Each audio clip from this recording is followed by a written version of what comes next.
श्री हनुमान अंक में भगवान श्री राम के ज्ञानी भक्त श्री हनुमान।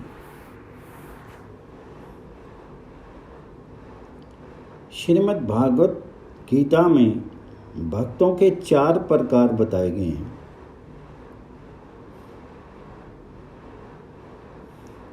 हे अर्जुन, उत्तम कर्म करने वाले 4 प्रकार के भक्तजन होते हैं।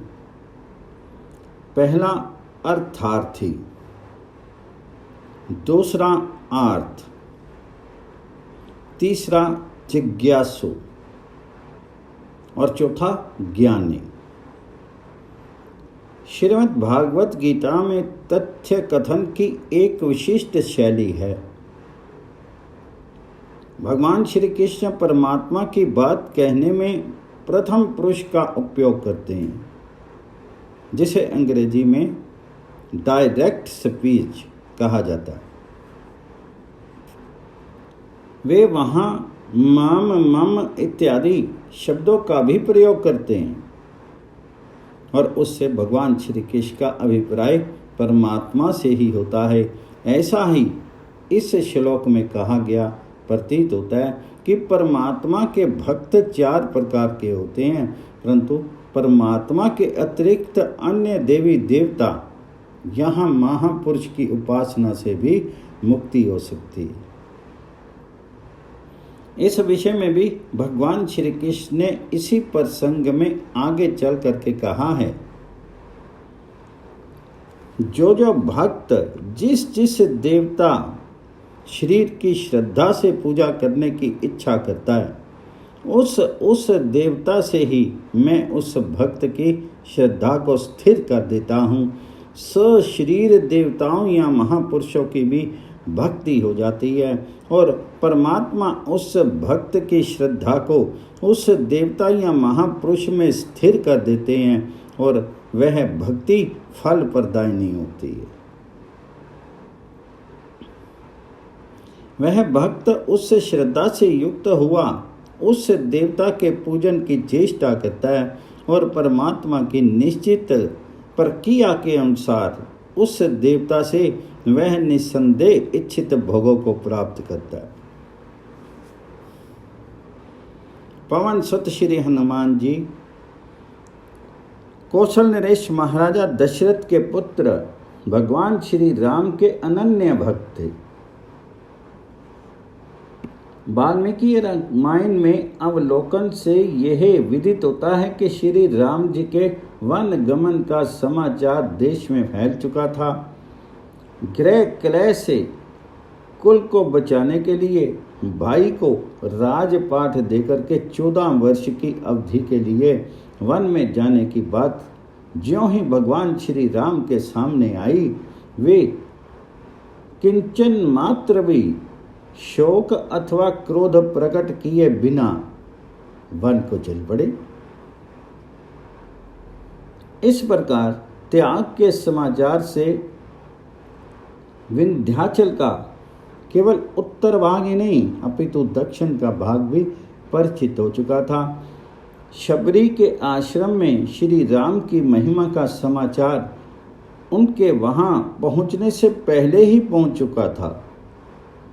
इसी प्रकार श्री राम के त्याग तपस्या की सूचना सुग्रीव आदि को भी मिल चुकी थी। श्री हनुमान जी पंपासुर के वन में भ्रमण करने वाले श्री राम लक्ष्मण का परिचय प्राप्त करने के लिए एक ब्राह्मण के रूप में उनके निकट आए और उनसे इन्होंने उस भयंकर वन में घूमने का कारण जानने की इच्छा प्रकट की। तब श्री राम ने अपना परिचय दिया।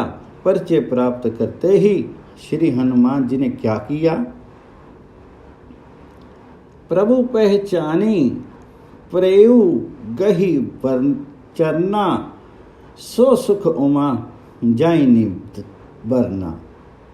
पुलकित तन मुख आवना वचना, देखत रुचिर बेस के रचना। शिवजी जी उमा को सुना रहे थे कि जब श्री हनुमान जी को पता चला कि पूर्व श्रुत महिमा का श्री राम उनके सामने खड़े हैं, तब उनका तन और मन पुलकित हो उठा और वे श्री राम का चरण स्पर्श करने लगे।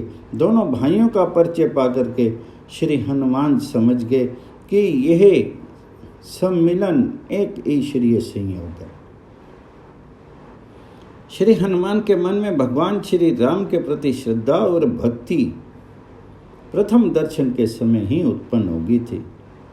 शूर घोर वीर पुरुषों के अलौकिक कार्यों की प्रशस्ति सुनकर के लोग बिना उनको देखे ही उनके भक्त हो जाते हैं। इसके अनेक उदाहरण इतिहास के पृष्ठों पर लिखे मिलते हैं। श्री राम की ख्याति पहले ही पंपासुर में और वैसे लंका में भी पहुंच चुकी थी। रावण के भाई विभीषण को श्री राम की महिमा का ज्ञान था। जब लंका में श्री सीता जी की खोज करते हुए श्री हनुमान जी विभीषण के महल में पहुँचे, तब वहाँ उन प्रभु भक्त के निवास गृह के लक्षण देख करके वे चकित रह गए। भवन एक पुनि दीख सुहावा, हरि मंदिर तय भिन्न बनावा। लंका निशाचर निकर निवासा, इहाँ कहाँ सज्जन कर बासा। श्री हनुमान जी ने वहाँ एक भवन देखा जहाँ हरि मंदिर पृथक बना था। ये विचार करने लगे कि लंका तो नास्तिकों का देश है, यहाँ किसी सज्जन का निवास विस्मयजनक है। जब विभीषण का साक्षात्कार हुआ और तब हनुमंत कहीं सब राम कथा निज नाम, सुनत जुगल तन पुलक मन, मगन सुमरी गुण ग्राम। जब श्री हनुमान जी ने श्री राम कथा और अपना नाम बताया, तब उसे सुनते ही विभीषण के मन और शरीर दोनों पुलकित हो उठे तथा वे भगवान जी के गुण ग्राम का स्मरण करके उसी से मग्न हो गए। यही श्री राम के गुणों की महिमा थी कि हनुमान विभीषण और श्री राम के दर्शन से पूर्व ही उनके प्रशंसक और भक्त हो गए थे। श्री हनुमान जी कैसे थे, इसका वर्णन महर्षि वाल्मीकि जी ने बहुत सुंदर शब्दों में किया है। प्रथम भेंट के बाद श्री हनुमान के बारे में श्री राम ने लक्ष्मण से कहा था, जिसे ऋग्वेद की शिक्षा नहीं मिली हो, जिसने यजु और सामवेद नहीं पढ़े हों, वह इस प्रकार की सुंदर भाषा में वार्तालाप नहीं कर सकता। निश्चय ही इन्होंने समूचे व्याकरण का कई बार से अध्ययन किया है, क्योंकि बहुत सी बातें बोले जाने पर भी इनकी भाषा में कोई अशुद्धि नहीं हुई। संभाषण के समय इनके मुख, नेत्र, ललाट, भौं तथा अन्य अंगों में भी कोई विकार प्रकट नहीं हुआ। इन्होंने थोड़े में ही वही स्पष्टता के साथ अपना अभिप्राय बता दिया है और किसी कर्ण कटु शब्द का भी उच्चारण नहीं किया। हृदय, कंठ और मूर्धा, इन तीनों स्थानों द्वारा स्पष्ट रूप से अभिव्यक्त होने वाली इनकी इस विचित्र वाणी को सुनकर के किसका चित्त प्रसन्न नहीं होगा। अभिप्राय ये कि महर्षि वाल्मीकि के कथन के अनुसार श्री हनुमान एक वेद ज्ञाता और भाषा के विद्वान थे तथा वे सभ्य व्यवहार करना जानते थे। वाल्मीकि रामायण में वर्णित उस काल के दक्षिण पठार की स्थिति का अध्ययन करने से ज्ञात होता है कि रावण द्वारा छिपाई गई श्री सीता जी को खोज निकालने का काम सुगम नहीं था। ये कठिन एवं भयावह कार्य वही व्यक्ति कर सकता था जिसकी श्री राम के प्रति अगाध श्रद्धा हो। श्री हनुमान जी ऐसे ही थे।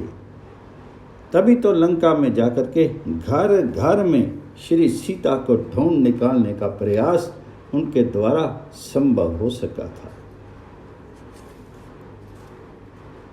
वह स्थिति कितनी भयावह रही होगी जब श्री हनुमान को रावण के सम्मुख उपस्थित किया गया और उसे पता लगा कि यह श्री राम का दूत और भक्त है तथा श्री सीता का पता लगाने अशोक वाटिका में पहुंच गया है, तो श्री हनुमान जी भी यही चाहते थे कि रावण को बता दिया जाए कि उन्हें श्री सीता का पता चल गया है और अब लंका पर आक्रमण होगा। पर रावण इससे भयभीत नहीं हुए थे। उसे क्रोध अवश्य आया था कि एक व्यक्ति अकेला ही उस वाटिका में घुस आया और वहां तक पहुंच गया है जो सर्वाधिक गोपनीय स्थान था। रावण से जब श्री हनुमान जी ने कहा, प्रभु मैं अमित तेजस्वी श्री राम जी का ही दूत हूँ, ऐसा जान करके आप मेरे इन हितकारक वचनों को सुने।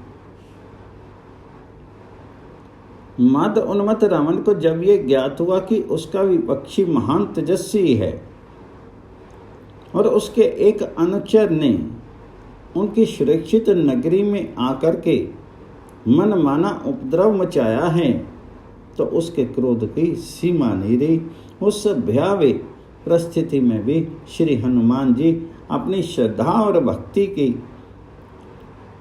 आस्पद श्री राम का कार्य करने के लिए वहां निर्भीक खड़े थे और रावण से बातें कर रहे थे।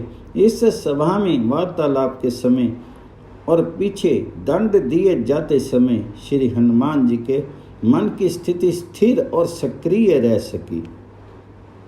इसमें हेतु थे केवल उनके श्री राम के प्रति भक्ति और श्रद्धा, और ये ही श्रद्धा भक्ति उन्हें सफलता दिलवा सकी थी। इतिहास साक्षी है कि सुग्रीव के सब सेनानियों में सर्वाधिक शौर्य और पराक्रम का प्रदर्शन भी हनुमान जी ने ही किया था। जब किसी भक्त के मन में अपने आराध्य देव के लिए अनन्य भक्ति उमड़ पड़ती है, तब वह अपने आराध्य देव के समान ही कार्य संपादन की अचिंत्य सामर्थ्य पा जाता है। इसके प्रत्यक्ष उदाहरण हैं हमारे श्री हनुमान जी। ये प्रसिद्ध है कि जो व्यक्ति जिस देवता में अनन्य भक्ति करता है उसमें उस देवता के गुण आ जाते हैं। ऐसे ही श्री राम के अद्वितीय शौर्य, बल, पराक्रम और ओज को श्री हनुमान जी ने प्राप्त किया। यहाँ एक प्रश्न उपस्थित होता है कि श्री हनुमान जी की श्री राम के प्रति भक्ति किस प्रकार की थी। पहले 4 प्रकार के भक्तों की चर्चा हो चुकी है। यह भी पहले कहा जा चुका है कि श्री राम की महिमा संपूर्ण देश में फैल चुकी थी। श्री राम जी के श्रेष्ठ त्याग, तपपूर्ण जीवन और धर्म निष्ठा का ज्ञान श्री हनुमान जी को था। इसी कारण वे मान से तो पहले ही श्री राम भक्त बन चुके थे, परंतु प्रथम भेंट में जब उन्होंने श्री राम के ओजपूर्ण ब्रह्मचर्य समन्वित सुंदर शरीर को देखा, तब वे पुलकित मन और तन से श्री राम की सेवा के लिए तैयार हो गए। इस भक्ति और सेवा में ना तो किसी अर्थ प्राप्ति की इच्छा थी और ना ही श्री हनुमान जी स्वयं संकट ग्रस्त आर्त थे। वे जिज्ञासु भी नहीं थे, वे ज्ञानी भक्त थे। श्री राम जी के गुणों का ज्ञान होने पर ही वे श्री राम भक्त हुए थे। ज्ञानी भक्त के विषय में भगवान जी ने कहा है,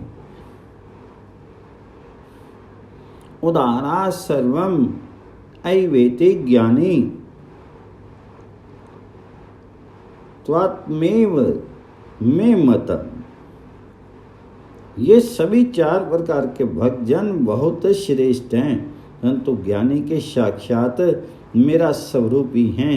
अतः भगवान श्री राम को कोई कुछ भी माने, साक्षात परमात्मा अथवा अति मानव अथवा आदर्श मानव, श्री राम भक्त श्री हनुमान श्री राम स्वरूपी थे। पवन पुत्र हनुमान जी की जय।